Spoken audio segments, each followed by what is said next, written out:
Okay, આપણે હવે આજે શું શીખવાના છે? સંતૃપ્ત દ્રાવણ. બરાબર છે. સંતૃપ્ત દ્રાવણની પ્રવૃત્તિ છે 8 અને 9. તમે પેટમાં ખાઈ લો, જમી લો, પછી કોઈ તમને જમાડે તો પેટમાં જાય ના. એવી જ રીતે આ દ્રાવણ છે, એમાં તમે ઓગાળ્યા જ રાખો તો એક પરિસ્થિતિ એવી આવશે કે ખાંડ કે મીઠું ઓગળશે નહીં.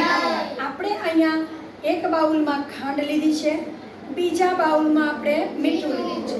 આપણે બે ચમચી તો ઓગાળી દીધું હતું, બરાબર છે. હજી આપણે આ ત્રીજી ચમચી આમાં નાખવાના છીએ, બરાબર છે. આ ત્રીજી ચમચી આપણે અહીંયા નાખી અને હવે અહીંયા આપણે કેળું નાખવાના છીએ, ત્રીજી ચમચી આ મીઠું, બરાબર છે ને. હવે આપણે આને શું કરીએ છીએ? ઓગાળીએ છીએ. તો હવે આપણે અહીંયા 20 ml પાણી લીધું હતું. કેટલું પાણી લીધું હતું? 20 ml.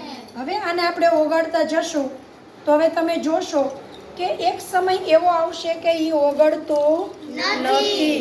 તો જ્યારે આપણે પહેલી ચમચી નાખી હતી તો ઝડપથી ઓગળી ગઈ હતી, બીજી નાખી એમાં થોડીક વાર લાગી. હવે આપણી આ ત્રીજી ચમચી છે તો તમે જોવો છો કે મીઠું શું થઈ ગયું છે? બેસી ગયું છે, બરાબર છે. તો એનો મતલબ એમ કે હવે એ ઓગળતું નથી. તો જ્યારે એ ઓગળવાનું બંધ કરી દઈએ ત્યારે એને શું કહેવામાં આવે છે? સંતૃપ્ત દ્રાવણ. બરાબર છે. તો તમે જોયું કે ભાઈ મીઠું જે છે, જો કેટલી ચમચી જે છે? 3.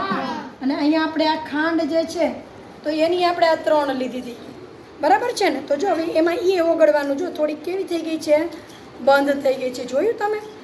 એ તમે આમાં હલાવો છો તો હવે એ ઓગળતી નથી. પણ હજી એક પ્રવૃત્તિ આપણી નવ છે, એમાં આપણે હજી શું કરીએ કે માનો કે હવે આપણે આને શું કરીએ?